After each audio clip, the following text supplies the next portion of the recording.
আবির আর সিয়াম দুই বন্ধু একই সাথে পড়াশোনা শেষ করে দুজনে স্বনামধন্য প্রতিষ্ঠানে কাজ শুরু করেছে। কিন্তু এই দুজনের জীবনযাপনে ছিল আকাশ পাতাল তফাত। সিয়ামের দিন শুরু হতো ফোন হাতে নিয়ে, আর শেষও হতো স্ক্রিনের দিকে তাকিয়ে। কোথায় খাচ্ছে, কি পড়ছে, কোথায় ঘুরতে যাচ্ছে, সবকিছুর একটা পারফেক্ট ছবি বা ভিডিও তার সামাজিক যোগাযোগ মাধ্যমে থাকা চাই।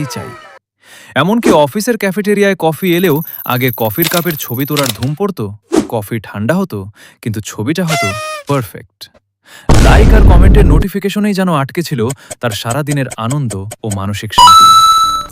অন্যদিকে আবির ছিল পুরো বিপরীত। তার কোনো সোশ্যাল মিডিয়া অ্যাকাউন্ট ছিল না। কফির সামনে এলে সে সেটির ধোঁয়া ওঠা ঘ্রাণ নিত, শান্ত মনে কফিতে চুমুক দিত। বন্ধুদের সাথে আড্ডা দেওয়ার সময় তার ফোন থাকতো পকেটে। সে মানুষের চোখের দিকে তাকিয়ে কথা শুনত। একদিন ছুটির দিনে সিয়ামের খুব ইচ্ছা হলো পাহাড় থেকে সূর্যাস্ত দেখবে। আবিরকেও সে সাথে নিয়ে গেল। পাহাড়ের চূড়ায় পৌঁছানোর পর যখন সূর্যটা লাল হয়ে ডুবতে শুরু করল, পুরো আকাশ ছেয়ে গেল এক অপূর্ব মেটালিক রঙে। সিয়াম সঙ্গে সঙ্গে ব্যাগ থেকে ভালো ক্যামেরা আর ট্রাইপড বের করল। সে বিভিন্ন অ্যাঙ্গেল থেকে লাইভ করা, স্টোরি দেওয়া আর রিলস বানাতে ব্যস্ত হয়ে পড়ল।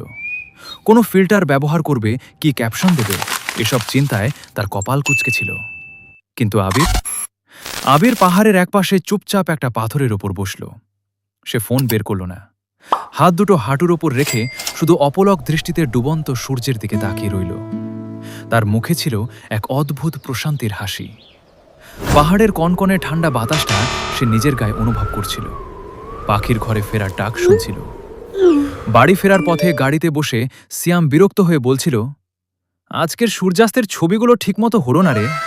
আলোটা কম ছিল, একটা ভিডিওতে ফোকাস নষ্ট হয়ে গেল, মেজাজটাই খারাপ হয়ে গেল। আবির মৃদু হেসে বলল, কিন্তু সূর্যাস্তটা সত্যি দারুণ ছিল, তাই না? সিয়াম অবাক হয়ে আবিরের দিকে তাকালো। সে খেয়াল করল সূর্যাস্ত ধারণ করার তাড়নায় সে নিজে এক পলক শান্ত হয়ে সূর্যাস্তটা উপভোগে কি করতে পারেনি। অথচ আবির কোনো ছবি না তুলে, কোনো অ্যাপে শেয়ার না করেও সেই সুন্দর মুহূর্তটা নিজের মনের ভেতরে সারা জীবনের জন্য বন্দী করে নিয়েছে। সেদিন সিয়াম একটা বড় সত্য বুঝতে পারল। আমরা অনেকেই জীবনকে অন্যকে দেখানোর তাড়নায় এত ব্যস্ত হয়ে পড়ি যে জীবনটাকে নিজের মতো করে বাঁচতেই ভুলে যাই। আবিরের মতো মানুষরা বিশ্বকে কোনো ডিজিটাল ফিল্টার ছাড়াই সরাসরি দেখতে ভালোবাসেন।